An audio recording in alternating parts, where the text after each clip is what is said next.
안녕하세요, 여러분. 최근 부동산 시장이 뜨겁게 달아오르고 있습니다.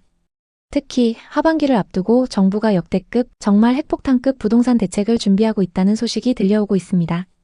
과연 이 대책이 집값을 잡을 수 있을지 아니면 또 다른 혼란을 불러올지 오늘 함께 깊이 파헤쳐 보겠습니다. 정부가 하반기 부동산 시장 안정화를 위해 강력한 대책을 검토하고 있다고 합니다.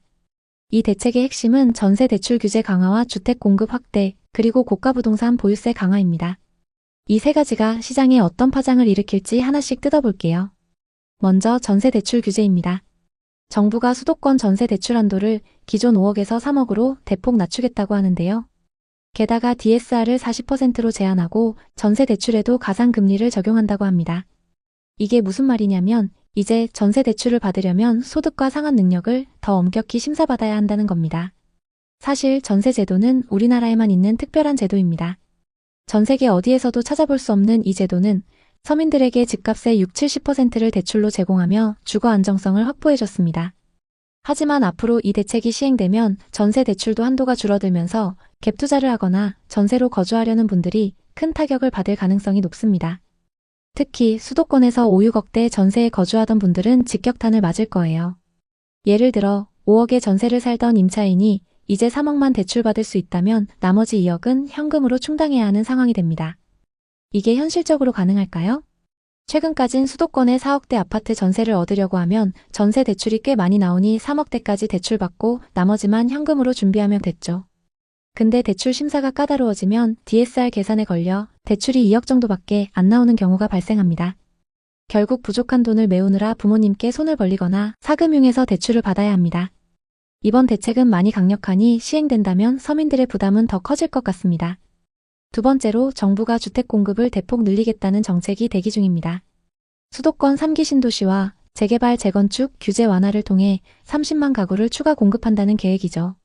하지만 이게 정말 시장에 즉각적인 영향을 줄까요? 과거 2020년 정부가 비슷한 공급 확대 정책을 발표했을 때를 떠올려 볼게요. 그때도 3기 신도시와 GTX 호재로 시장이 들썩였지만 실제 착공과 입주까지는 시간이 턱없이 부족했습니다. 그 사이 집값은 오히려 폭등했죠. 그때 많은 분들이 경기도의 신도시 근처 아파트를 분양받으려 했는데 청약 경쟁률이 너무 높아서 결국 실패했죠. 당시에는 송도 같은 곳도 분양가가 높아도 집값이 계속 오르니까 사람들이 많이 몰렸습니다.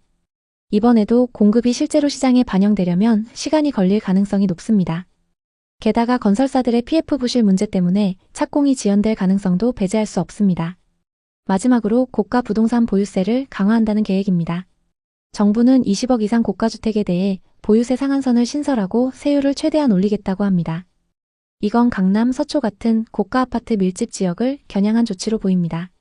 하지만 이 정책이 시장 전체에 미치는 영향은 제한적일 겁니다. 왜냐하면 고가 아파트는 전체 시장의 5%도 안 되는 소수에 불과하기 때문입니다. 이제 본론으로 들어가서 이 대책들이 하반기 집값에 어떤 영향을 줄지 분석해 보겠습니다. 결론부터 말하자면 집값이 단기적으로 하락할 가능성은 있지만 폭락까지는 가지 않을 것 같습니다. 그 이유를 세 가지로 정리해 보겠습니다. 전세 대출 규제가 강화되면 전세 시장은 대혼란에 빠질 가능성이 높습니다. KB부동산 데이터에 따르면 서울 아파트의 평균 전세가율은 60% 수준인데 전세 대출 한도가 3억으로 줄어들면 5, 6억대 전세를 얻기 어려워집니다. 이 경우 임차인들은 월세나 반전세로 전환해야 할 텐데 문제는 월세 물량이 충분하지 않다는 점입니다.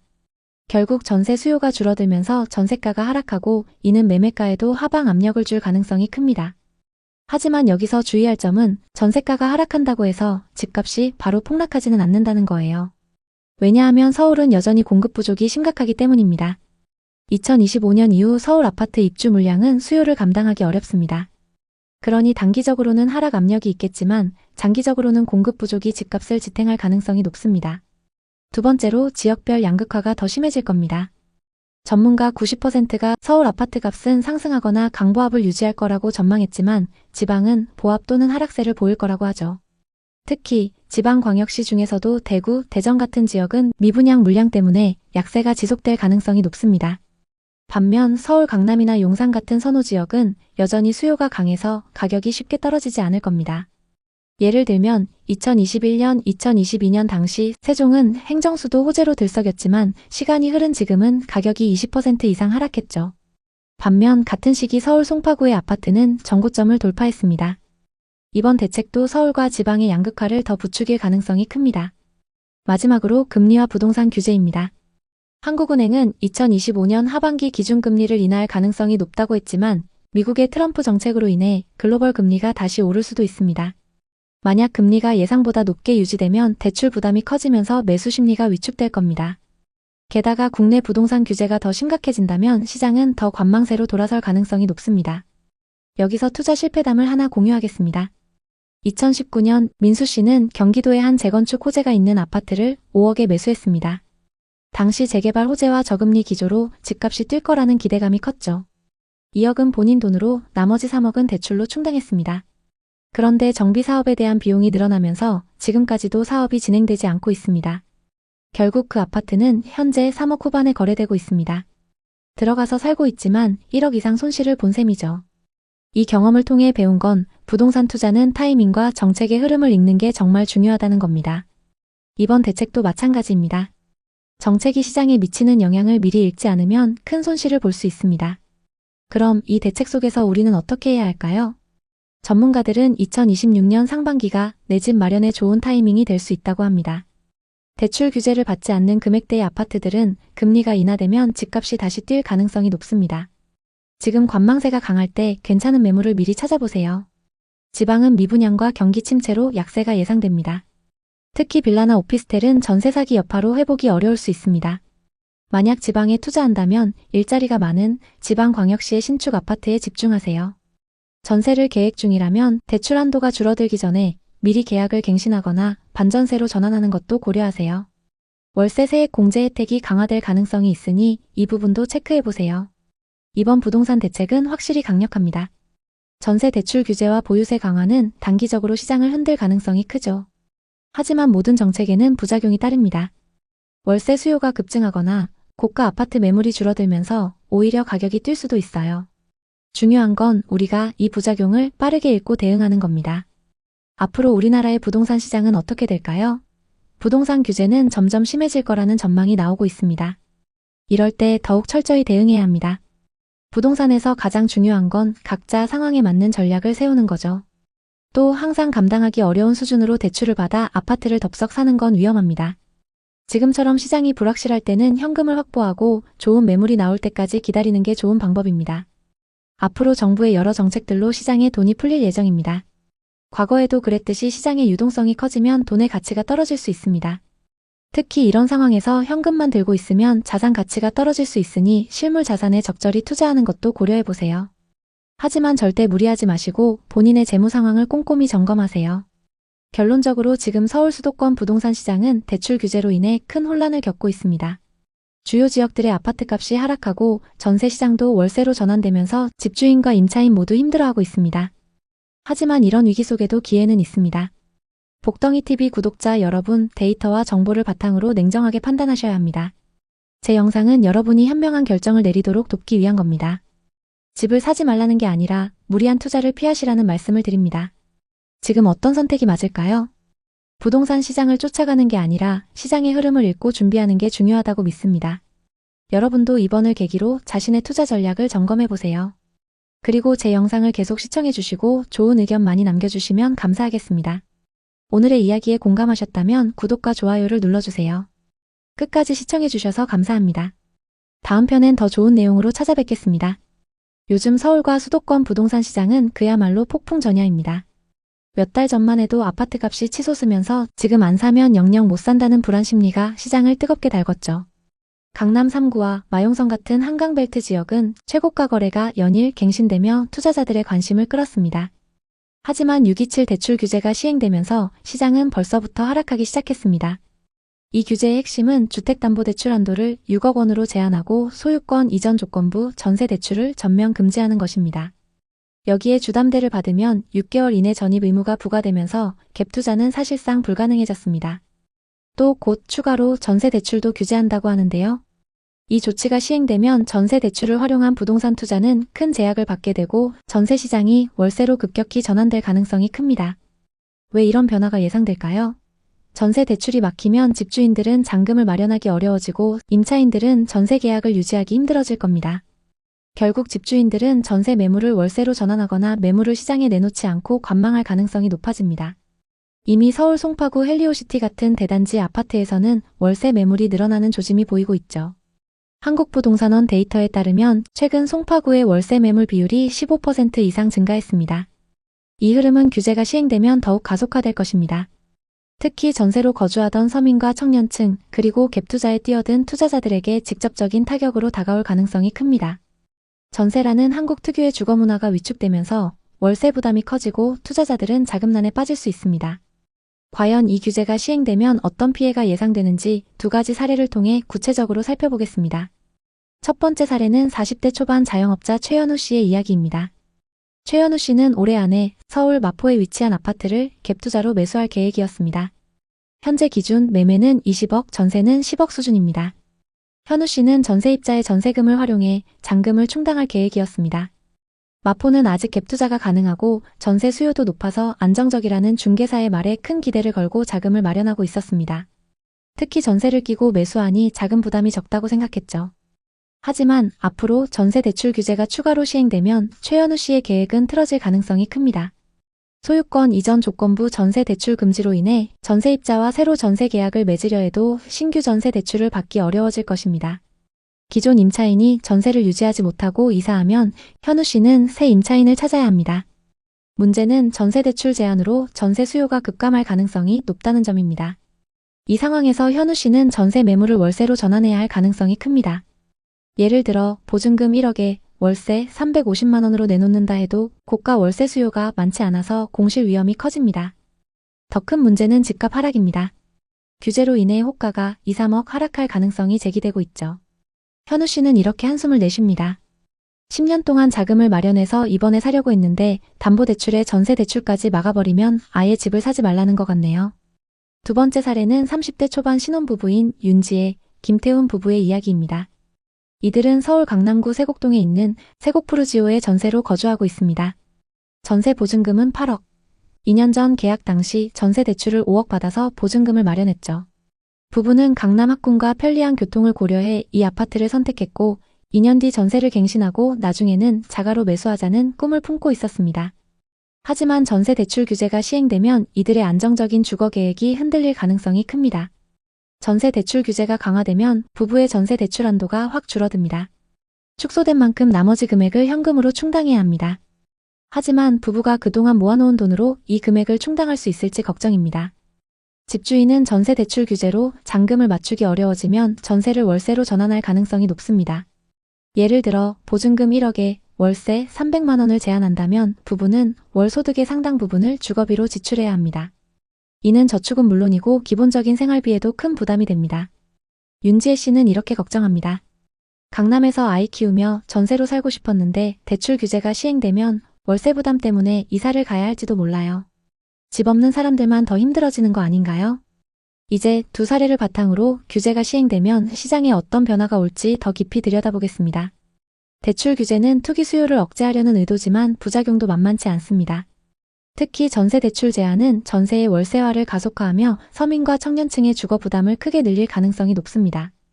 먼저 전세 대출이 제한되면 집주인들이 전세 대신 월세로 내놓을 가능성이 높습니다. 서울 아파트의 평균 전세가율은 시세의 약 5, 60% 수준인데 대출 규제로 전세 수요가 줄어들면 월세 매물이 급증할 것입니다. 예를 들어 송파의 대단지에서는 이미 월세 매물이 늘어나는 조짐이 보이고 있으며 규제 시행 후에는 이 비율이 20% 이상 증가할 것으로 예상됩니다. 이는 임차인들에게 월세라는 고정 지출 부담을 가중시킬 것입니다. 또 전세 대출 규제로 자금 여력이 있는 임차인들만 전세 계약을 유지할 수 있는 구조가 될 가능성이 큽니다. 현금이 넉넉한 세입자는 전세를 유지할 수 있지만 대출 의존도가 높은 저소득층이나 청년층은 월세로 내몰릴 것입니다. 이는 주거 양극화를 심화시키며 서울에서 서민들이 거주하기 점점 더 어려워지는 상황을 만들 가능성이 높습니다. 그리고 대출 규제 소식이 전해지면서 벌써부터 서울 강남, 서초, 송파, 용산 등 핵심 지역의 부동산 중개업소에는 매수 문의가 줄어들고 있습니다.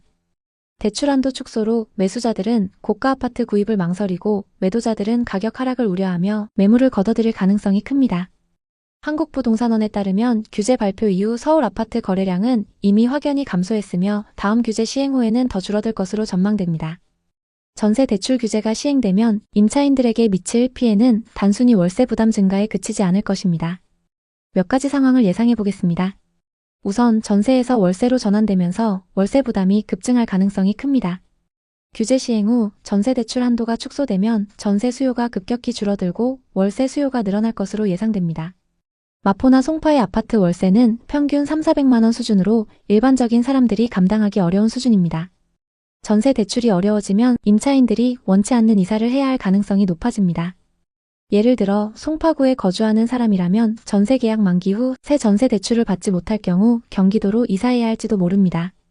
서울에서 직장 다니면서 아이들 학군도 유지하고 싶었는데 대출 규제가 시행되면 어쩔 수 없이 떠나야 할 것 같아요. 이런 걱정은 많은 임차인들의 현실이 될 수 있습니다. 또 갑작스러운 규제 시행으로 일부 집주인들이 전세 보증금을 돌려주지 못하는 사례도 늘어날 가능성이 있습니다. 규제가 시행되면 자금난에 빠진 집주인들이 늘어나면서 피해가 더 커질 수 있습니다.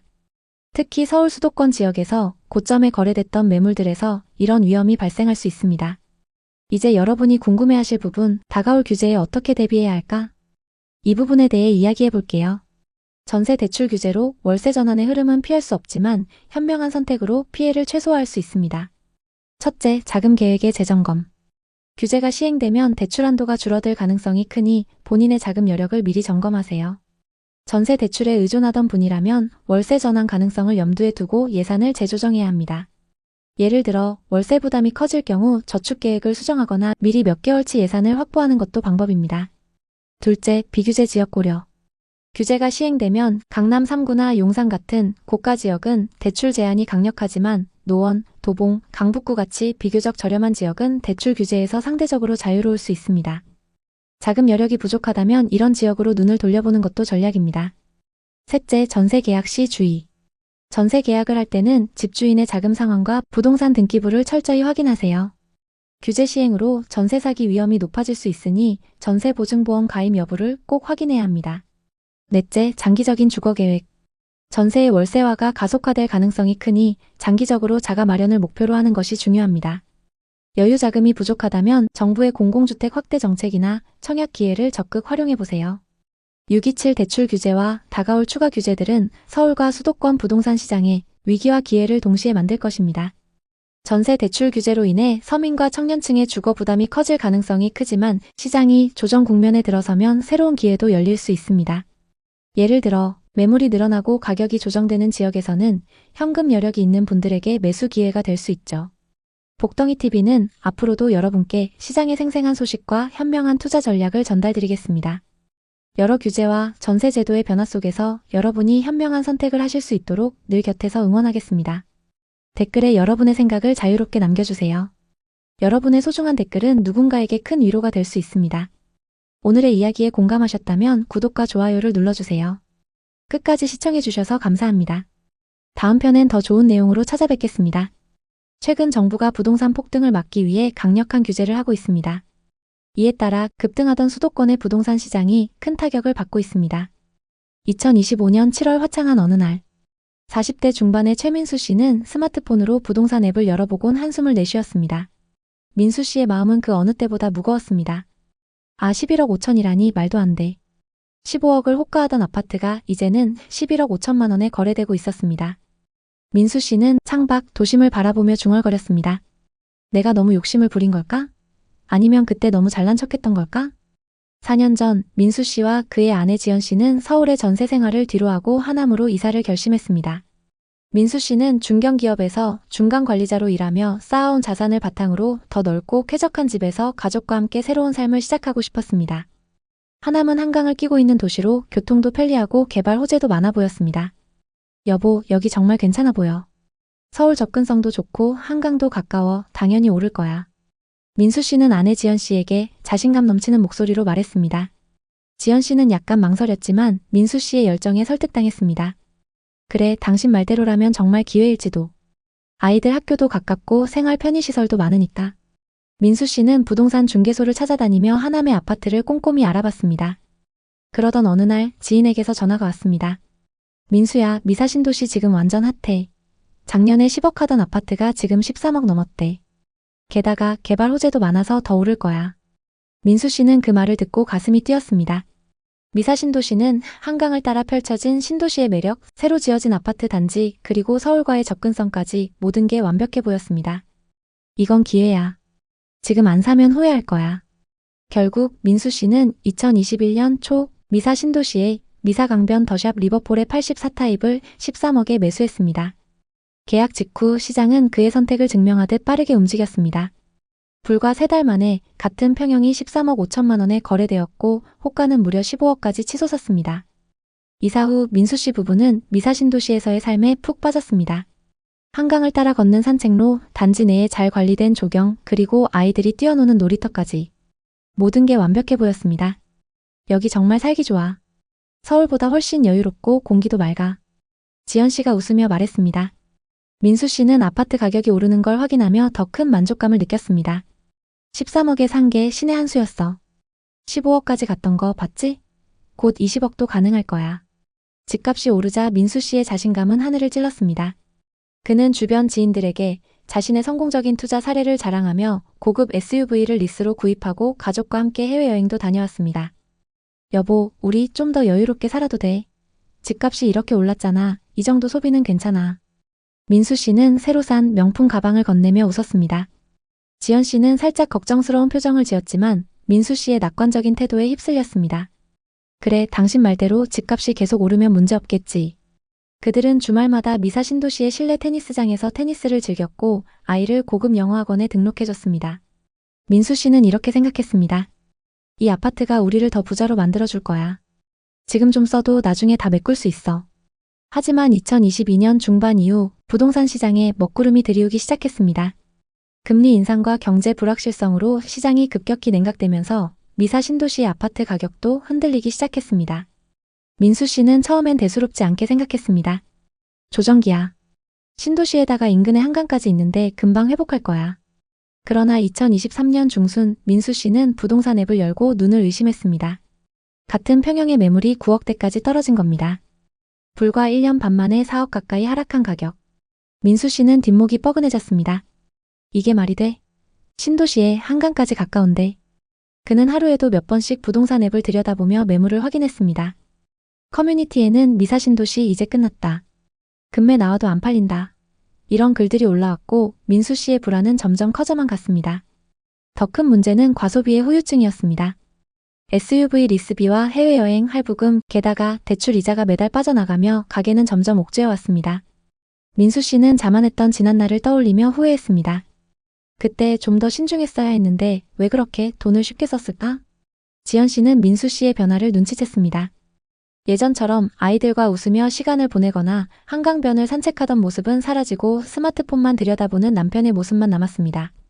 여보, 왜 이렇게 예민해졌어? 우리가 여기 투자하려고 온 거 아니잖아. 살기 좋으려고 온 거지. 민수 씨는 한숨을 쉬며 대답했습니다. 당신은 몰라. 이 집은 우리 자산의 전부야. 퇴직금에 대출까지 끌어다가 산 거라고. 게다가 우리가 쓴 돈들 다 집값이 오를 거란 믿음 때문이었잖아. 민수 씨는 속으로 후회했습니다. 왜 하필 그때 샀을까? 왜 비싼 시세를 보고도 망설이지 않았을까?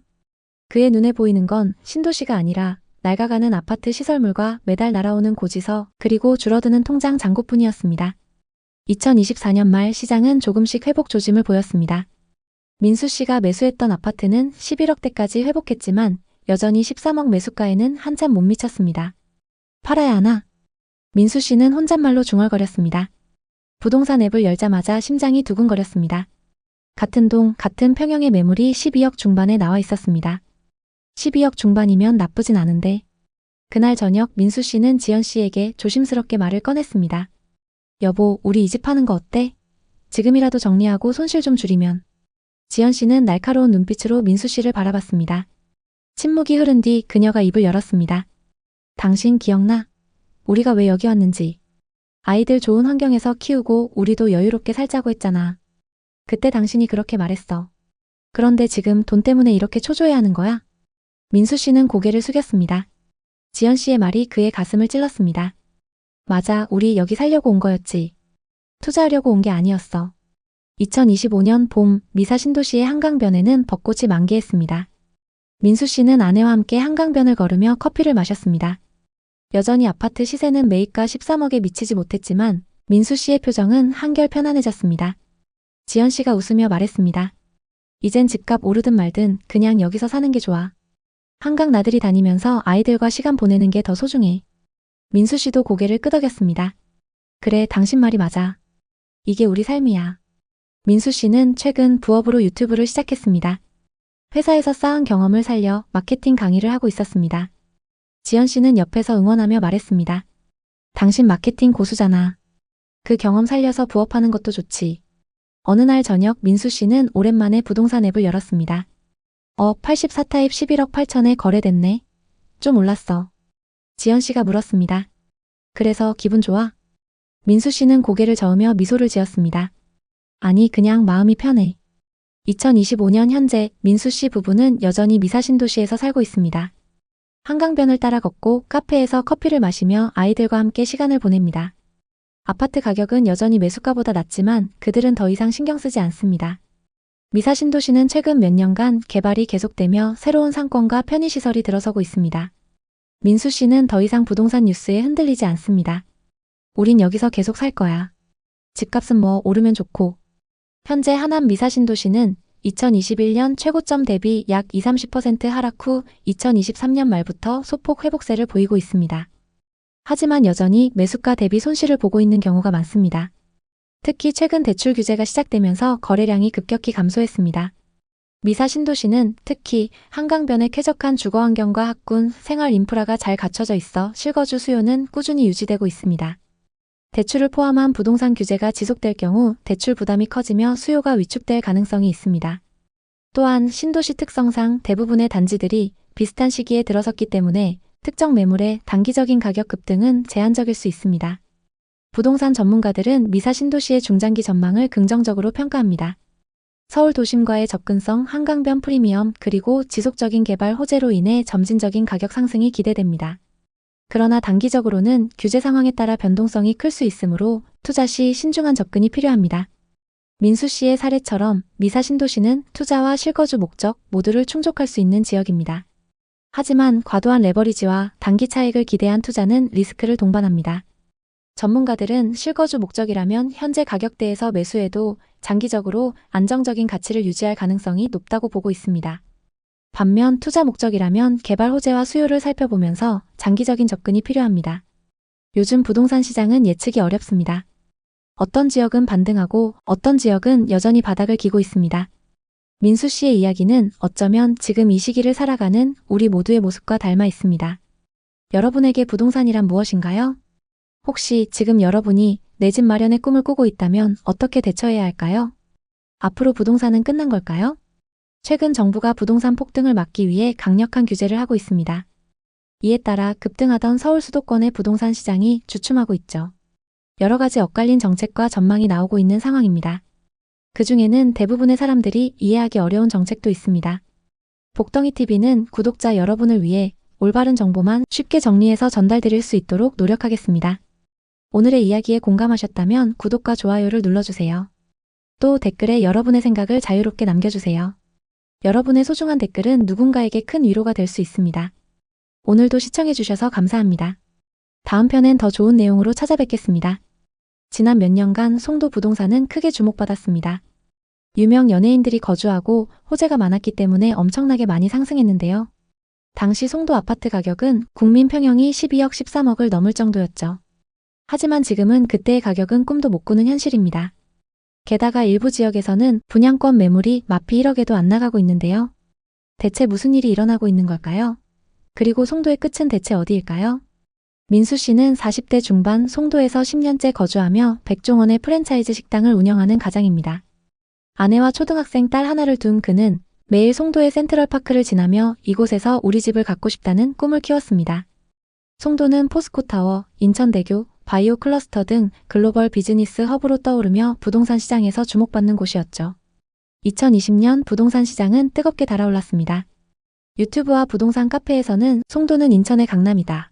지금 사지 않으면 영영 기회가 없다. 이런 말들이 쏟아졌습니다.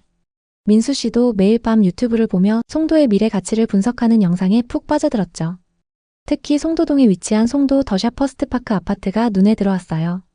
전용 84타입이 2019년에는 6억 중반이었지만 2021년에는 이미 12억대에 거래되고 있었죠. 그때 갭투자라는 단어가 민수 씨의 머릿속을 맴돌았습니다. 전세를 끼고 매수하면 적은 자본으로 내 집 마련이 가능하다는 이야기에 귀가 솔깃했죠. 당시 전세 시세는 6억 8천만 원. 현금 5, 6억이 있으면 매수가 가능하다는 계산이 나왔습니다. 민수 씨는 아내와 밤늦게까지 상의했습니다. 지금 아니면 송도에서 집 사는 건 불가능할 거야. 아내도 고개를 끄덕였죠. 우리도 이제 내 집을 가져야지. 부부는 저축과 대출, 부모님의 도움을 받아 자금을 마련했습니다. 2021년 8월 민수 씨는 송도 더샵 퍼스트파크 전용 84타입을 12억 5천만 원에 매수했습니다. 전세를 6억 8천만 원에 놓고 나머지 5억 7천만 원은 대출과 저축, 가족의 도움으로 충당했죠. 계약서를 쓰는 날 민수 씨는 가슴이 두근거렸습니다. 드디어 송도에서 우리 집을 샀어. 이건 투자이자 미래를 위한 선택이야. 아내도 미소를 지으며 위치가 좋고 역도 가까우니까 더 오를 거야 라고 말했습니다. 계약 후 몇 달 동안 송도 부동산 시장은 폭발적으로 상승했습니다. 2021년 말 민수 씨의 아파트는 놀랍게도 13억 7천만 원까지 거래되며 최고가를 찍었죠. 부동산 커뮤니티는 열기로 가득했습니다. 송도는 끝없이 오른다. GTX 개통되면 15억도 가능하다. 이런 글이 매일 올라왔습니다. 민수 씨는 동네 부동산 중개소에서 만난 중개사의 말에 귀를 기울였죠. 송도는 글로벌 허브예요. 외국인 투자자도 몰리고 바이오 클러스터까지 생기면 대박입니다. 부부는 매일 집값이 오르는 걸 보며 행복했고 민수 씨는 매일 새벽 센트럴파크를 산책하며 이곳이 우리 집이라는 생각에 미소가 절로 나왔습니다. 커뮤니티에서는 같은 단지 주민들이 이 아파트는 아직 더 오를 여지가 많다며 기대감을 공유했죠. 민수 씨는 속으로 생각했습니다. 우린 정말 완벽한 선택을 했어. 내가 타이밍을 잘 잡았구나. 친구들과의 술자리에서 그는 자신감 넘치게 말했죠. 전세 끼고 샀는데 벌써 1억 넘게 올랐어. 송도는 대박이야. 모두 부러워했고 부부는 실컷 투자 이야기를 했죠. 그중에는 부동산 투자를 하지 않은 친구들도 있었는데 그들에게 부동산도 소개해주면서 투자를 권유했습니다. 부동산 전문가가 된 것 같아 뿌듯했습니다. 하지만 2022년 초 시장에 이상 기류가 감지됐습니다. 미국의 기준금리 인상 소식이 들리며 국내에서도 금리 인상 이야기가 본격화됐죠. 민수 씨는 우린 고정금리로 대출했으니 괜찮다며 스스로를 다독였지만 불안은 커져만 갔습니다. 자영업 특성상 수입이 불규칙했던 터라 월 이자는 점점 부담으로 다가왔습니다. 2022년 봄 충격적인 소식이 들려왔습니다. 같은 단지 고층 매물이 8억 중반에 거래되었다는 거였죠. 민수 씨는 부동산 앱을 열어서 84타입 매물이 8억까지 떨어졌다는 기록을 확인했습니다. 12억 5천만 원에 샀는데 8억? 4억 5천만 원이나 손해? 그는 믿을 수 없었습니다. 매일 저녁 아내와 한숨을 내쉬며 걱정했습니다. 부동산 중개소에 들렀을 때 중개사는 냉정하게 말했습니다.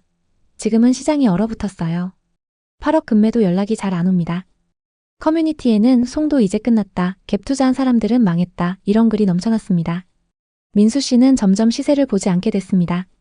집값 하락도 고통이었지만 자신의 선택을 후회하는 마음이 더 아팠습니다. 아내는 한숨을 쉬며 말했습니다. 우리 왜 이렇게 비쌀 때 투자했지? 그냥 전세로 살면 안 됐을까? 민수 씨는 대답할 말이 없었습니다. 투자하느라 자금을 마련하기 위해 좁은 월세집으로 옮겨왔는데 좁은 집에서 아무것도 모르고 웃고 있는 딸을 보며 눈물이 났습니다.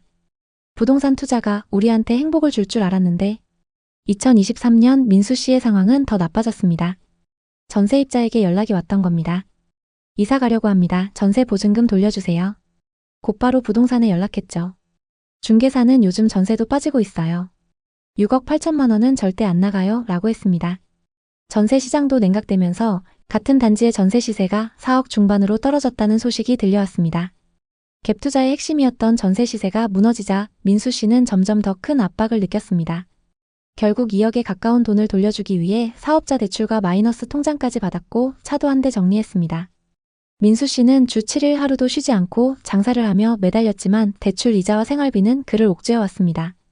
아내는 우리 진짜 바보였나 봐 라며 한숨을 내쉬었죠.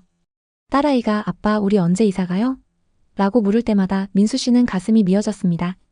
한때 행복의 상징이었던 집은 이제 무거운 짐이 되어 있었죠. 커뮤니티에는 송도는 더 떨어진다. 차라리 서울 구축이 나았다. 이런 글이 매일 올라왔습니다. 민수 씨는 더 이상 그런 글을 보지 않으려 했지만 불안은 사라지지 않았습니다. 2024년 겨울 민수 씨는 습관처럼 부동산 앱을 열었습니다. 놀랍게도 송도 더샵 퍼스트파크 84타입 매물이 10억 5천만 원에 거래되었다는 기록을 발견했죠. 오, 이제 오르는 건가? 그는 조심스럽게 지역 커뮤니티에 접속해봤습니다.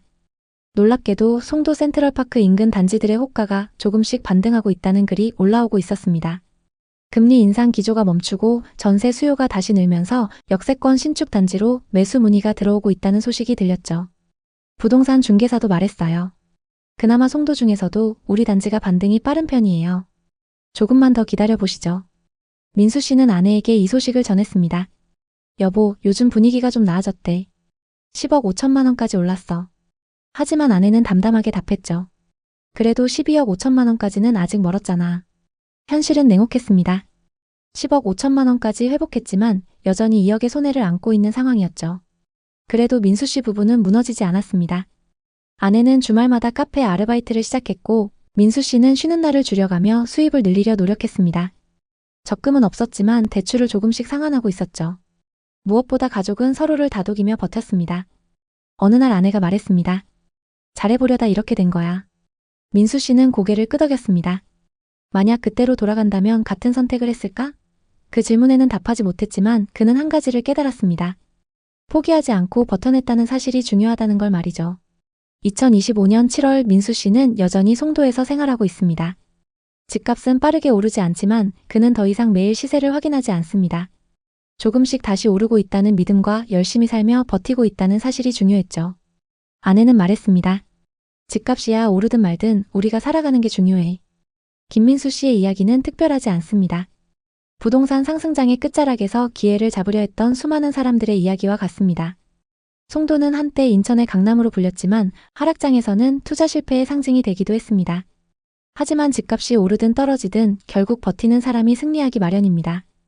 앞으로 회복까진 많이 남긴 했지만 언젠간 고점까지 회복할 그날을 기다리며 열심히 살아가고 있다는 사실이 중요합니다. 모두가 지금이 기회다라고 외칠 때 그 기회를 주려는 사람은 큰 리스크를 감수해야 합니다. 반대로 모두가 끝났다고 말할 때 누군가는 조용히 기회를 만들기도 하죠. 부동산은 장기적인 싸움입니다. 또 집은 투자 대상이기 전에 삶의 터전입니다. 송도는 탄탄한 실수요가 있다고 강조하시는 분들도 있습니다. 서울에서 주거 비용이 너무 오르다 보니 발전 가능성이 크다는 송도로 이주해 온 분들도 많고 송도국제학교나 대학을 비롯한 교육 인프라를 선호하는 분들도 많습니다. 그러나 문제는 저금리 시절 지나치게 대출을 이용한 경우 금리 인상을 감당하지 못하고 급매를 던지는 사람들이 속출할 수 있다는 점입니다. 실제로 2022년 하반기부터 2023년에 걸쳐 송도에 급매물이 나온 사례가 많습니다. 대출을 받으려고 해도 금리가 높아 망설이고 그 사이 매물이 계속 축적되면서 가격이 더욱 빠졌습니다. 그렇다면 지금이 곧 바닥인지 아니면 더 빠질 가능성이 있는지 이런 질문이 자연스럽게 나오게 됩니다. 송도는 여전히 거래량이 부족합니다. 그만큼 수요가 적다는 뜻이고 빠른 회복을 장담하기 어려운 상황입니다. 송도 부동산 시장을 단기적으로 보면 보합세를 유지할 가능성이 높습니다. 다만 장기적으로 보면 반등할 가능성도 있는데요. 우선 서울 수도권 상급지의 부동산 시장이 반등하면 송도에도 긍정적 영향을 미칠 수 있습니다. 또 GTX 노선 공사가 빠르게 진행되거나 추가 개발 호재가 현실화되면 수요가 회복될 수 있습니다. 만약 송도의 실거주 목적이라면 1에서 409의 입지가 좋은 단지를 우선 고려하되 장기 거주 계획을 세우시는 게 좋습니다. 투자 목적이라면 GTX 등 호재의 진행 상황을 자세히 점검해야 합니다. 신규 입주 물량이 많은 6809는 단기 하락 리스크가 크므로 입지가 탄탄한 지역을 선별하시는 게 좋습니다. 2025년 현재 송도 부동산 시장은 매물 누적 현상과 저조한 거래를 보이면서 좀처럼 반등하지 못하고 있습니다. 일부 단지는 최고가 대비 50% 이상 하락하며 투자자들에게 큰 손실을 안겼고 마이너스 프리미엄 사례는 분양권 시장의 불안감도 키우고 있습니다. 그럼에도 송도는 국제 비즈니스, 교육, 교통 인프라 등 여전히 잠재 가치를 갖고 있습니다. 오늘 살펴본 민수 씨의 이야기처럼 눈앞의 기회보다 중요한 건 자신에게 맞는 전략을 세우는 거 아닐까요? 구독자 여러분, 이 이야기를 어떻게 들으셨나요? 충분한 실력과 자본을 갖추지 않은 채 섣불리 접근했다간 크게 실패할 수 있습니다. 부동산 투자로 성공하기 위해선 꾸준한 투자 공부를 통해 실력을 갖춰야 합니다. 전문가들의 경험담과 노하우를 참고하는 것도 좋은 방법이 될 수 있습니다. 송도나 갭 투자와 관련된 고민이 있으신가요? 댓글로 여러분의 이야기를 자유롭게 나눠주세요. 여러분의 소중한 댓글이 누군가에게 큰 깨달음이 될 수 있습니다. 구독과 좋아요도 잊지 말아주세요. 감사합니다. 호가 9억까지 갔던 시흥의 아파트가 5억대까지 빠졌다고 합니다. 시흥 105 신도시의 이야기인데요. 경기도의 새로운 신도시로 많은 사람들에게 주목받으면서 9억 10억을 부르던 아파트가 어쩌다 이렇게 된 걸까요? 평범하게 맞벌이 부부로 살아온 지 어느덧 10년이 되어가는 현수씨네 부부. 사실 부부는 그동안 투자엔 관심이 전혀 없었습니다. 적어도 부동산 폭등이 일어나기 전까진 말이죠. 둘 다 공무원으로 안정적인 월급을 받아왔고 퇴직 후에는 연금을 받으며 살 생각에 부동산이나 주식 투자는 일절 손을 대지 않았죠. 오히려 돈돈거리며 돈을 쫓는 사람들을 이상한 사람이라고 생각하며 지내왔습니다. 그렇게 부부는 소득이 엄청나진 않았지만 맞벌이로 열심히 살아가고 있었습니다. 하지만 2020년 이후부터 점점 다른 사람들에 비해서 뒤처지고 있다는 느낌을 받았습니다. 가족 중에 부동산 투자로 돈을 크게 번 케이스가 있었고 처음엔 단순히 부럽다는 생각이 들었지만 점점 시기와 질투를 느끼게 됐습니다. 그때부터 부부는 부동산에 대해 조금씩 관심을 갖게 됐고 전세 대신 집을 사는 것에 대해 진지하게 고민하기 시작했습니다. 그러던 어느 날 부부는 때가 왔다는 걸 느꼈습니다. 전세금도 계속 오르고 우리도 집을 사야 하지 않을까 싶어. 아내 윤희 씨의 말에 현수 씨도 고개를 끄덕였습니다. 당시 전세로 거주하던 아파트의 전세 시세가 2년 만에 1억 5천만 원 이상 오를 정도로 전세 시세가 폭등하고 있었습니다. 이 정도면 그냥 집을 사는 게 낫겠어.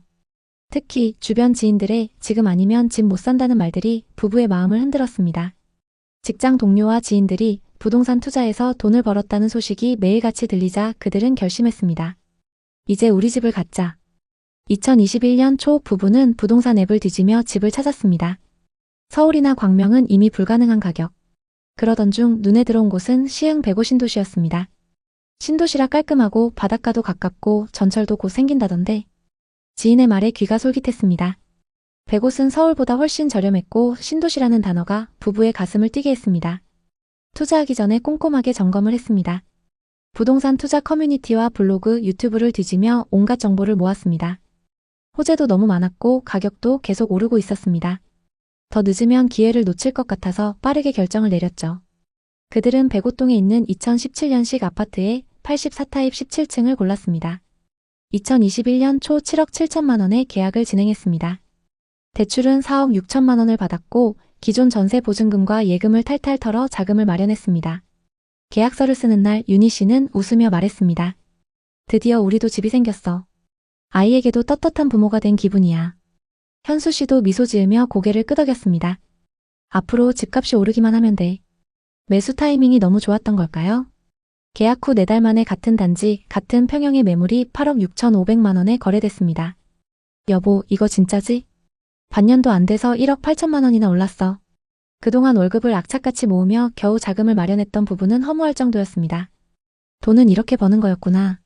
지금이라도 부동산 투자를 한 게 진짜 너무 다행이다. 호가 시세는 이미 9억을 넘어 있었고 부부는 10억까진 올라야 팔 거라며 자신만만했습니다. 집을 사지 않는 사람들이 이해가 안 갈 정도였죠. 이대로 쭉 상승할 거라 믿으며 시간이 흘러갔습니다. 그러던 어느 날 분위기가 바뀌기 시작했습니다. 뉴스와 부동산 커뮤니티에서는 위기설이 흘러나왔죠. 2022년 기준금리가 치솟으면서 이자가 급격히 상승했습니다. 대출 이자가 월 180만 원을 넘어가면서 매달 100만 원 이상의 추가 지출이 생겨버린 거죠. 이게 뭐야? 계산이 안 맞잖아. 윤희 씨는 불안한 눈빛으로 현수 씨를 바라봤습니다. 현수 씨는 말없이 고개를 숙였습니다. 기다려봐, 금방 괜찮아질 거야. 가게는 빠르게 무너졌습니다. 외식을 아예 끊고 아이 영어학원도 하나 정리했습니다. 미안했지만 어쩔 수 없었죠. 아이는 부모의 표정을 읽기 시작했습니다. 엄마, 왜 이렇게 자꾸 한숨 쉬어? 초등학교 5학년인 아들이 물었습니다. 윤희 씨는 웃으려 애썼지만 눈가는 촉촉해졌습니다. 현수 씨는 돈 내기만 나오면 입을 굳게 다물었죠. 부부는 점점 말수가 줄어들었습니다.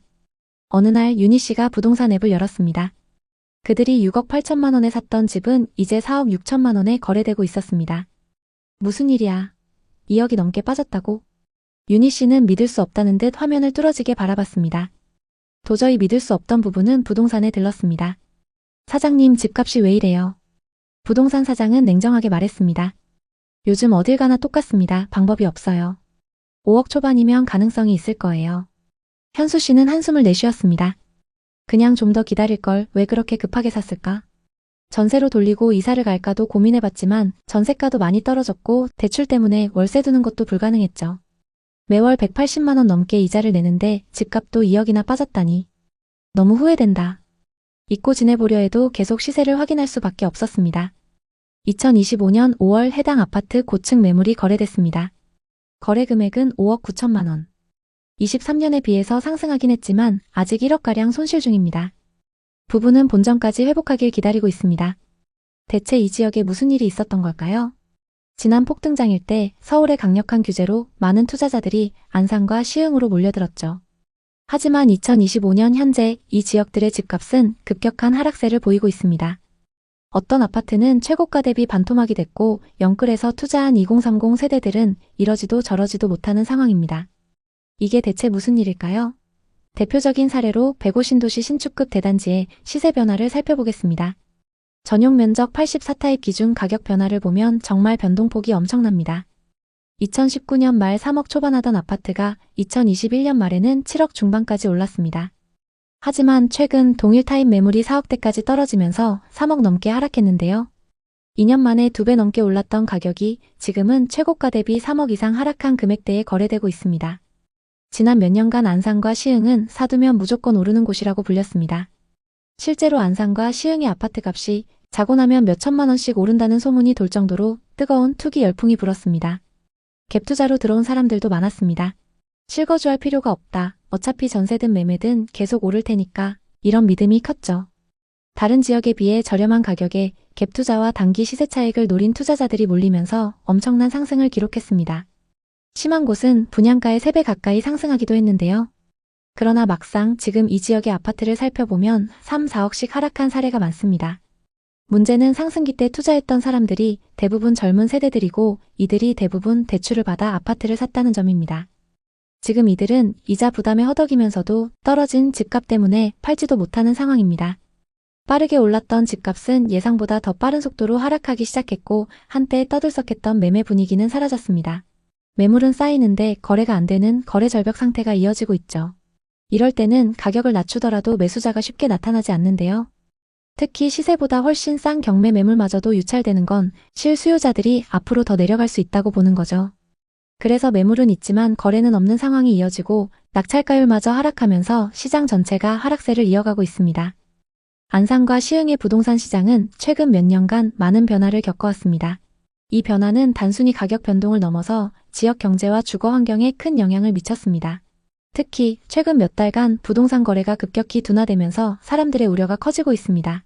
계속해서 상승 거래됐던 신축 아파트들이 하락세를 보이고 있으며 그 하락폭은 거의 40%에 가깝습니다. 예를 들어 100옷 호반 서밋플레이스 전용 84타입은 2021년 7월 10억 원에 거래되었으나 2025년 2월에는 5억 9천만 원에 거래되며 4억 1천만 원이 떨어졌습니다. 만약 2021년에 이 아파트를 사지 않고 지금 현재 이 아파트를 샀다면 대출 없이 4억 1천만 원을 절약할 수 있었고 이자만 따져도 연간 약 100만 원 이상 절약할 수 있었던 상황입니다. 사람들이 예상했던 개발이나 교통망 확장 등은 생각보다 더디게 진행되었고 그로 인해 가격 상승이 지속되지 않았습니다. 한때 급등했던 부동산 가격은 급격한 하락세로 돌아섰습니다. 물론 장기적으로 보면 수도권 서남부의 발전 가능성을 무시하긴 어렵습니다. 언젠가 시와오, 송도, 인천국제공항과의 연계가 실현되고 서울대병원까지 들어서면 큰 변화를 맞이할 수 있습니다. 문제는 이 모든 계획들이 이미 오랫동안 지연되고 있다는 사실입니다. 상승기에 투자했던 사람들이 바라던 2, 3년 뒤 급등 시나리오는 완전히 어그러진 상태입니다. 되려 최소 5년 이상은 기다려야 한다는 의견과 개발이 구체화돼도 금리나 경기 상황이 어떻게 바뀔지 모른다는 식의 부정적인 의견이 많이 나오고 있습니다. 안산과 시흥 부동산은 미래 가치가 있지만 아직은 신중한 접근이 필요합니다. 이제 이 지역의 부동산 시장, 특히 비싸게 거래된 곳들의 현재 상황에 대해 자세히 살펴보겠습니다. 안산부터 보겠습니다. 안산시 단원구 선부동에 위치한 이편한 세상 선부입니다. 이 아파트는 1차와 2차로 되어 있고 2018년식 414세대 최고 29층입니다. 서해선 선부역 인근에 위치하고 있는데요. 선부역은 신안산선 개통 호재로 주목받고 있습니다. 역세권 중심 상권도 가깝고 공원을 품고 있어서 생활 인프라가 좋습니다. 전용 84타입 매물이 2021년 최고가 7억 9,500만 원에 거래됐습니다. 84타입의 분양가는 3억 7천만 원이고 상승장일 때 분양가에서 4억 2천만 원 상승했습니다. 현재 시세는 어떨까요? 거래 내역을 자세히 한번 살펴보겠습니다. 최근 6층 매물이 5억 5,700만 원에 거래되면서 2억 4천만 원이나 하락했는데요. 정말 이 정도로 하락한 걸까요? 최고가에 거래된 매물은 이편한 세상 선부 202동 2101호입니다. 84타입 기준 매매가 7억 9,500만 원으로 이 아파트에서 가장 최고가에 거래됐습니다. 40대 부부가 공동 명의로 상승장 끝물에 투자했는데요. 현재는 실거주하고 계시네요. 9,500만 원에 거래됐던 매물과 최근 5억 5,700만 원에 거래된 매물은 같은 타입 매물입니다. 다만 각각 6층, 21층으로 층수가 꽤 많이 차이 나는데요. 현재 201동 84타입 고층 매물이 6억 500만 원부터 나와 있습니다. 현재 호가 시세가 최고가보다 2억 정도 저렴하게 나와 있습니다. 실거주 목적으로 매수하긴 했지만 고점 대비 많이 하락해서 회복하려면 시간이 꽤 걸릴 것 같습니다. 다음은 시흥 105신도시 중흥 S클래스입니다. 2019년식 1208세대로 신축 단지인 만큼 전세 월세 수요가 높은데요. 단지 바로 앞에 정황 IC가 위치해서 서울 수도권 전역으로 이동이 편리합니다. 단지 앞으로 인천 앞바다와 월곡포구 그리고 길 건너에 신세계 아울렛이 위치하고 있습니다. 전용 84타입 매물이 2021년 최고가 8억 7,500만 원에 거래됐습니다. 84타입 분양가는 3억 1천만 원이었습니다. 상승장일 때 여기서 5억 6천만 원가량 상승했는데 현재 시세는 어떨까요? 거래 내역을 자세히 한번 살펴보겠습니다. 최근 17층 매물이 5억 3천만 원에 거래되면서 고점 대비 3억 5천만 원이나 하락했는데요. 이 정도로 많이 하락했을까요? 2021년 소유권 이전된 이력이 있습니다. 시흥 105 중흥 S클래스 111동 1302호입니다. 84타입 기준 매매가 8억 7,500만 원으로 이 아파트에서 가장 최고가에 거래됐습니다. 소유자 현황을 보면 실거주 목적으로 매수한 걸 볼 수 있습니다. 상승기 때 13층 매물이 최고가 8억 7,500만 원에 거래됐습니다. 그리고 최근 17층 매물이 5억 3천만 원에 거래되면서 3억 5천만 원 하락했습니다. 층수와 타입을 자세히 살펴보겠습니다.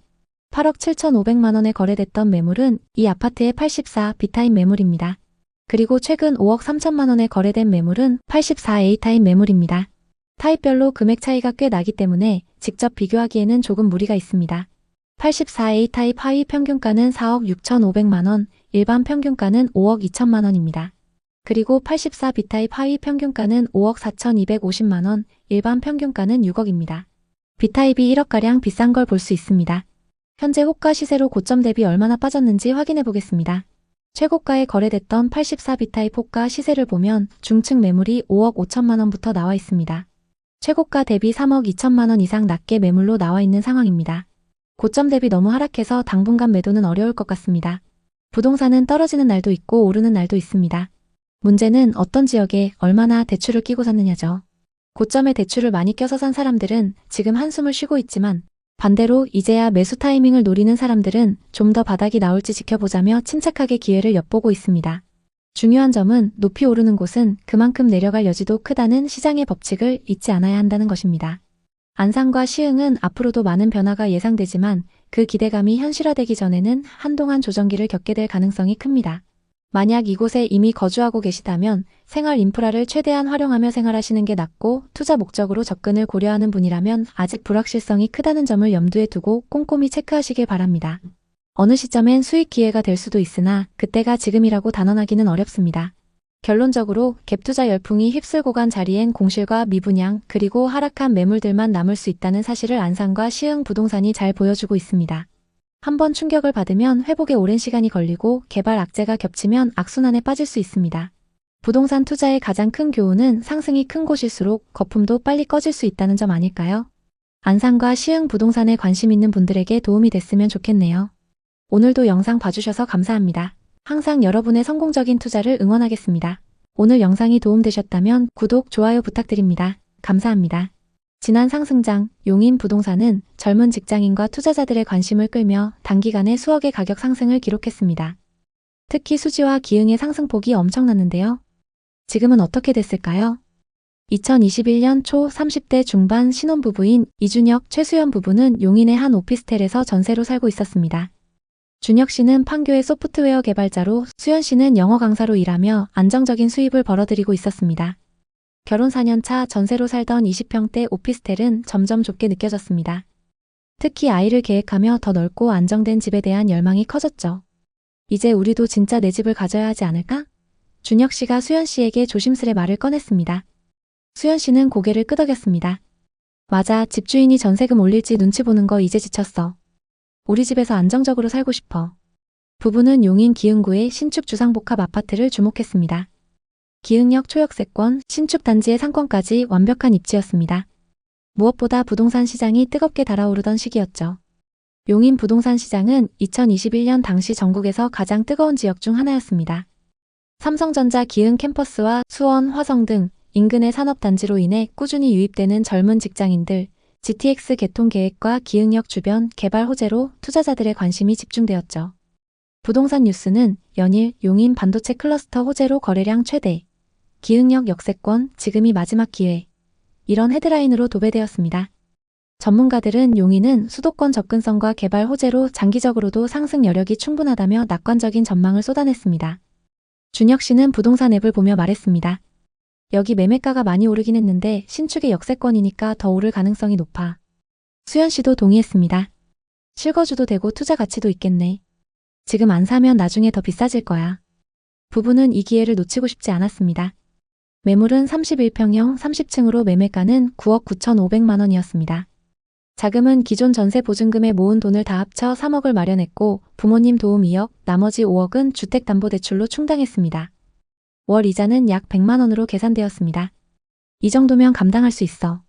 전세 살면서 매번 오르는 전세금보다 낫지. 준혁 씨가 자신 있게 말했습니다. 2021년 중순 부부는 계약서에 도장을 찍었습니다. 계약 직후 용인 부동산 시장은 더욱 뜨거워졌습니다. 한 달 만에 같은 단지 비슷한 조건의 매물이 10억 8천만 원에 거래됐다는 소식이 들려왔죠. 심지어 호가 시세는 13억까지 치솟았습니다. 부부는 환호했습니다. 우리 진짜 잘했어. 한 달 만에 1억이나 올랐잖아. 시장의 열기는 부부의 자신감을 부추겼습니다. 집값이 이렇게 오를 줄 알았으면 더 일찍 샀을 텐데. 준혁 씨는 웃으며 말했습니다. 이미 성공한 거나 다름없어. 부부는 새 가구와 고급 가전제품들을 구입하며 집을 꾸며나갔습니다. 준혁 씨는 뿌듯함을 감출 수 없었습니다. 내가 타이밍을 잘 잡았구나. 친구들과의 술자리에서 그는 자신감 넘치게 말했죠. 기흥의 주상복합 아파트 샀는데 벌써 1억 넘게 올랐어. 용인은 역시 대박이야. 모두 부러워했고 부부는 실컷 투자 이야기를 했죠. 그중에는 부동산 투자를 하지 않은 친구들도 있었는데 그들에게 부동산도 소개해주면서 투자를 권유했습니다. 부동산 전문가가 된 것 같아 뿌듯했습니다. 그러나 2022년부터 기흥역 주변 신축 아파트의 호가는 점차 하락했고 실거래가도 급격히 떨어졌습니다. 부부가 계약한 지 1년 반 만에 비슷한 조건의 매물이 7억 5천만 원에 거래되었습니다. 준혁 씨는 부동산 앱을 확인하며 눈을 의심했습니다. 설마 우리 집이 이렇게까지 떨어질 리 없어. 하지만 하락은 멈추지 않았습니다. 2022년 말 같은 단지의 매물이 6억 9천만 원에 거래되었습니다. 부부가 계약한 9억 9,500만 원에서 3억 가까이 하락한 셈이었습니다. 어떻게 6억 9천만 원이야? 우리가 산 가격보다 3억이나 낮아졌다고? 준혁 씨는 침묵한 채 스마트폰만 들여다봤습니다. 부동산 커뮤니티는 기흥역 주변 과열이었다. 신축도 하락은 면치 못해 이런 글들로 도배되었습니다. 전문가들은 용인 시장은 단기 과열로 조정이 불가피하다. GTX 호재도 아직 멀었고 대출 규제가 지속되면 추가 하락 가능성도 있다고 경고했습니다. 지인들의 말은 부부의 마음을 더욱 무겁게 했습니다. 너희 집 괜찮아? 요즘 용인 집값 많이 빠졌다던데. 수연 씨는 웃으며 넘기려 했지만 속으로는 불안이 커져갔습니다. 특히 최근 과소비했던 것들이 부담으로 다가왔습니다. 그때 좀 더 신중했어야 했어. 수연 씨가 중얼거렸습니다. 준혁 씨는 짜증 섞인 목소리로 대꾸했습니다. 그때 너도 좋아했잖아. 이제 와서 후회한다고 뭐가 달라져? 부부 사이에 처음으로 날카로운 대화가 오갔습니다. 설상가상으로 은행에서 연락이 왔습니다. 금리 인상으로 인해 대출 이자가 조정됩니다. 월 이자가 208만 원으로 상향됩니다. 준혁 씨는 계산기를 두드렸습니다. 추가 부담이 너무 커. 하락장의 고통은 여기서 끝나지 않았습니다. 부부는 매일같이 부동산 앱을 확인하며 새로운 거래 소식에 가슴이 철렁했습니다. 같은 단지 다른 동에서 7억 2천만 원에 거래된 매물이 나타났습니다. 이는 부부의 매매가보다 2억 7,500만 원 낮은 가격이었습니다. 수연 씨는 울먹이며 말했습니다. 왜 이렇게 비쌀 때 샀어? 조금만 더 기다렸으면. 준혁 씨는 답답한 마음에 버럭 화를 냈습니다. 그때 너도 사자고 했잖아. 나만 잘못한 거야? 수연 씨는 눈물을 글썽이며 방으로 들어가 문을 쾅 닫았습니다. 부부는 서로를 원망했고 대화가 줄었습니다. 집은 더 이상 꿈의 공간이 아니라 부담과 스트레스의 상징이 되어갔습니다. 고통은 재정적 부담뿐만 아니라 정서적 갈등으로 이어졌습니다. 수연 씨는 밤마다 부동산 커뮤니티를 뒤지며 낮은 거래가를 볼 때마다 한숨을 쉬었습니다. 내 친구는 전세로 버티다가 더 싸게 샀어. 우리가 너무 성급했어. 준혁 씨는 그런 아내를 보며 짜증을 냈습니다. 그때는 다들 오를 거라고 했어. 나보고 어쩌라는 거야? 부부는 점점 사소한 일에도 날을 세웠습니다. 집은 더 이상 안식처가 아니라 부부의 불화를 증폭시키는 공간이 되어갔습니다. 신혼 후 첫 우리 집이었지만 새 집에서의 삶이 행복하지 않았습니다. 거래는 뚝 끊겼고 매물이 쌓여가면서 가격도 계속 떨어졌습니다. 가계부는 더욱 암울했습니다. 월 고정 지출은 대출이자 208만 원, 관리비 25만 원, 생활비 150만 원, 보험료와 통신비 등으로 400만 원을 넘었습니다. 수연 씨의 프리랜서 수입은 불규칙했고 준혁 씨의 월급만으로는 빠듯했습니다. 부부는 외식을 완전히 끊고 주말 쇼핑도 멈췄습니다. 부동산 앱은 더 이상 열어보지 않았습니다. 또 7억짜리 매물 나왔다고 하면 나 미칠 것 같아. 하지만 우려했던 일이 벌어졌습니다. 같은 단지 다른 동에서 6억 9천만 원에 거래된 매물이 커뮤니티에 올라왔습니다.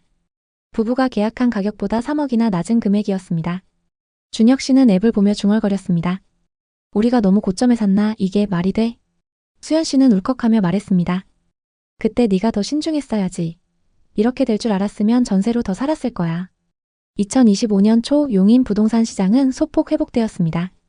같은 단지 매물이 8억 3천만 원에 거래되었지만 여전히 부부가 계약한 9억 9,500만 원에는 한참 못 미쳤습니다. 수연 씨는 네이버 부동산을 보며 한숨 지었습니다. 다른 동에 8억 매물 또 나왔대. 우리는 왜 이렇게 비싸게 산 거지? 준혁 씨는 아무 말 없이 고개를 숙였습니다. 부부는 매일 밤 가계부를 들여다보며 지출을 줄일 방법을 고민했습니다. 수연 씨는 강의 일을 늘리려 했지만 일감이 줄어들며 수입이 불안정했습니다. 준혁 씨는 야근을 늘렸지만 늘어난 이자와 생활비를 감당하기엔 역부족이었습니다. 2025년 여름 부부는 점차 현실에 적응해 갔습니다. 시세는 여전히 8억 중반선에서 머물렀고 부부의 매매가는 손실 구간이었습니다. 하지만 그들은 더 이상 아파트 시세에 연연하지 않았습니다. 이제 와서 후회해봤자 뭐해. 여기서 우리가 사는 게 중요하지. 준혁 씨가 말했습니다. 수연 씨도 고개를 끄덕였습니다. 맞아, 다투는 것도 지쳤어. 우리 같이 이겨내자. 수연 씨는 영어 과외를 새로 시작하며 가게의 보탬이 되었고 준혁 씨는 회사에서 승진하며 월급이 소폭 올랐습니다. 이자 부담은 여전히 컸지만 전세 만기 걱정 없이 안정된 공간에서 생활하는 것은 큰 위안이었습니다. 전세 살던 때 생각하면 집주인 눈치 안 봐도 되는 게 제일 좋아. 수연 씨가 웃으며 말했습니다. 부부는 주말마다 단지를 산책하고 역 근처를 구경하며 긍정적으로 생각했습니다. 한 번은 준혁 씨가 베란다에 서서 기흥역 방향을 바라보며 말했습니다. 서로 다투면서 힘들었지만 이 집은 우리 삶의 시작이잖아. 여기서부터 다시 시작해보자. 수연 씨도 미소를 지으며 고개를 끄덕였습니다. 맞아, 이 집이 우리를 무너뜨릴 뻔했지만 지금은 우리를 지탱해주고 있어. 이준혁 최수연 부부의 이야기는 부동산 시장의 냉혹함을 보여줍니다. 용인 기흥구 구갈동의 신축 아파트는 여러 호재로 뜨거운 관심을 받으며 호가가 13억까지 치솟았습니다. 하지만 금리 인상과 공급 과잉으로 6억 9천만 원까지 하락했습니다. 부부는 9억 9,500만 원에 매수하며 실거주와 투자라는 두 마리 토끼를 잡으려 했지만 시장 하락, 과소비, 금리 인상으로 재정적, 정서적 부담을 안게 되었습니다. 하락장 속 부부의 갈등은 그들의 선택이 얼마나 큰 부담이 되었는지를 보여줍니다. 부동산 시장은 변덕스럽습니다. 상승장에서는 모두가 서둘러 매수하고 하락장에서는 조금 더 기다릴 걸 이라는 후회가 뒤따릅니다. 이 부부의 사례는 집이 단순히 자산 그 이상의 의미를 가진다는 점을 보여줍니다. 그들의 집은 시세 하락으로 재정적 부담을 주었지만 전세의 불안에서 벗어나 안정된 삶을 시작할 수 있는 터전이 되어주었습니다. 과소비와 갈등은 교훈이 되었고 부부는 더 신중한 재정 관리와 서로에 대한 이해를 다짐했습니다. 용인 부동산 시장은 GTX 개통, 반도체 클러스터, 삼성전자 기흥 캠퍼스, 수원 및 화성 인근의 산업단지로 인해 전국에서 가장 뜨거운 지역 중 하나였습니다. 특히 기흥역 주변 신축 아파트는 젊은 직장인과 투자자들의 관심을 끌며 단기간에 수억의 가격 상승을 기록했습니다. 하지만 2022년 이후 금리 인상과 공급 과잉으로 시장은 급격히 하락했고 역세권 신축 아파트도 6억 9천만 원까지 떨어지며 투자자들에게 큰 충격을 주었습니다. 2025년 현재 용인 부동산 시장은 소폭 회복세를 보이고 있습니다. 기흥역 주변 아파트의 거래가는 8억 중반선으로 반등했지만 2021년 고점에는 여전히 미치지 못합니다. 전문가들은 용인은 장기적으로 성장 가능성이 높지만 단기 투자보다는 실거주 목적의 접근이 적합하다고 조언합니다. GTX 개통과 반도체 사업지 개발 이후 교통 인프라까지 개선되면 가격 회복 가능성이 높지만 그 전까지는 변동성이 클 것으로 예상됩니다. 한국부동산원 자료에 따르면 2025년 상반기 용인 기흥구 아파트 매매가는 2024년 대비 약 10% 회복했으나 여전히 2023년 고점 대비 20-30% 낮은 수준입니다. 게다가 최근 시작된 부동산 규제 정책들로 인해 빠른 반등을 기대하기는 어려운 상황입니다. 집을 살 때 중요한 것은 지금이 매수 타이밍인가가 아니라 이 집이 내 삶에 어떤 가치를 줄 수 있는가입니다. 여러분에게 부동산이란 어떤 의미인가요? 댓글에 여러분의 생각을 자유롭게 남겨주세요. 여러분의 소중한 댓글은 누군가에게 큰 위로가 될 수 있습니다. 오늘의 이야기에 공감하셨다면 구독과 좋아요를 눌러주세요. 끝까지 시청해주셔서 감사합니다. 다음 편엔 더 좋은 내용으로 찾아뵙겠습니다.